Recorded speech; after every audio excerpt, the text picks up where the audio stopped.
Hello Aries, Sun Rising and Venus Signs. Kamusta kayo? Sana po nasa mabuti kayong kalagayan. Welcome back po sa Star Tarot. Kung bago kayo dito, welcome din kayo. Thank you for your support. I truly appreciate it. God bless you all, Aries.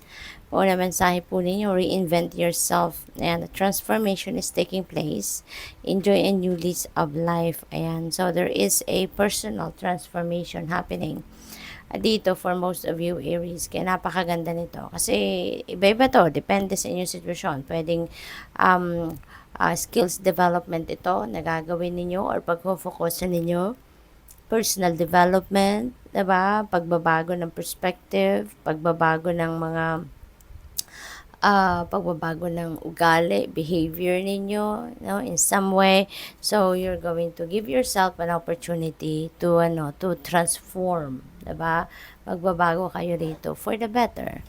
What else? We have burnout, and your hard work will see results, but your health needs to be maintained. So check in with your doctor, dentist, and health professional and try to maintain a healthy lifestyle. Okay? So ang sipag ninyo, no? Ang sipag or kasipagan ninyo magbubunga, maaaring ma-achieve mo na dito kung ano man yung goal ninyo, ma-accomplish ninyo kung ano yung ginusto ninyong ma-accomplish.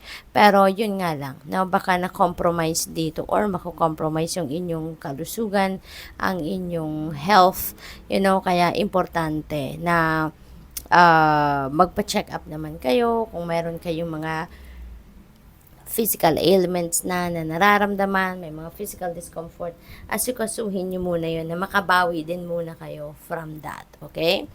Makabawi sa pagod, yung ganon. So, we have positive work outcomes and consistent efforts will bring rewards and a major purchase is worth making. Okay? So, yung ano talaga ninyo, yung pagod, yung hirap, no, na binuhos ninyo sa kung ano man ang inyong ginagawa, ano man ang inyong pinagkufokusan, talaga namang magkakaroon ng magandang resulta, magkakaroon ng financial reward, no? Kaya, maaring meron kayong siguro big amount of money na pwedeng makuha out of that, no, bilang premyo sa inyo or siguro bunga ng inyong pagtsatsaga at paghihirap. Kaya i-enjoy ninyo yon, no? Probably, ang iba din sa inyo dito, baka merong iniisip na major purchase, no? Baka magkakaroon kayo ng pagbili ng siguro lupa, bahay, sasakyan, yung mga ganun ba, no? So, pwedeng ang iba sa inyo talaga nakapag-ipon at lahat. Kaya, eto, no? Time na para bilhin or i-acquire na ninyo kung ano man yung minimithi ninyo. Okay? So, we have the Emperor energy. Ayan. So, order will be back in your life. Sa ngayon, magiging maayos na, no? Siguro ang takbo ng buhay ninyo sa ngayon, mawawala na yung mga mawawala na yung mga distractions at saka mas pag-focusan ninyo siguro sa ngayon na pag-lay ng solid foundation sa inyong money, career, finances, family relationships, or yung mga bagay siguro or areas of life na dati na-neglect ninyo. So, ngayon, makakapagbigay na kayo makakapag-spend na kayo ng mas marami pang oras para dyan, magiging in order na muli, ang lahat. So, this is good. Pwede rin na kayo ay mapupunta na sa baka mapopromote kayo into a leadership role, no? Baka kayo ay mailalagay na sa mas mataas na posisyon sa inyong trabaho.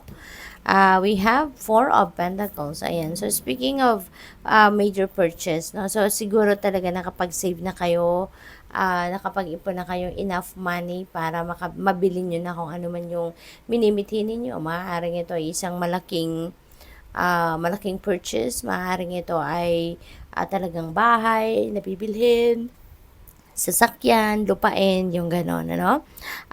Ang iba talaga din sa inyo siguro ngayon, baka yung pagtutuunan ninyo ng mas maraming pansin is siguro magsisimula kayong mag-build, no, ng inyong savings. Mag-build kayo ng inyong financial stability and security.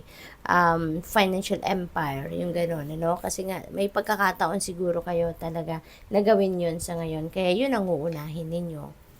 What else? We have Six of Cups. Wow. So, meron ditong reconciliation, harmonious relationship, yung ganon.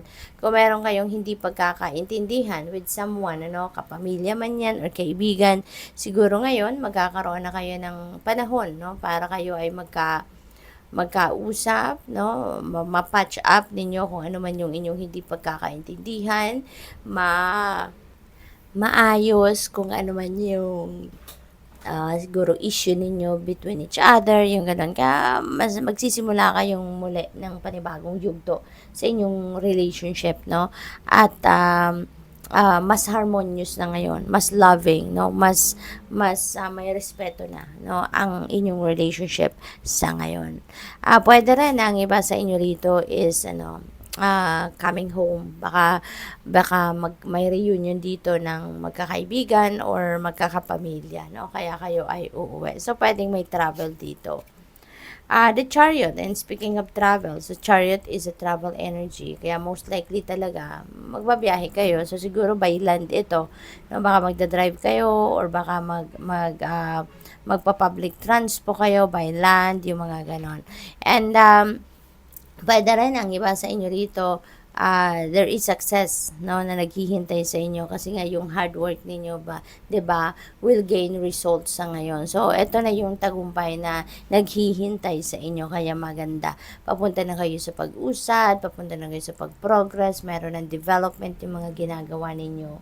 And that could be in any area of life. Pwedeng sa trabaho ninyo, career, pamilya, negosyo. So, pwedeng gano'n, no? So, good luck sa'yo. Thank you for watching Love and Light. Namaste.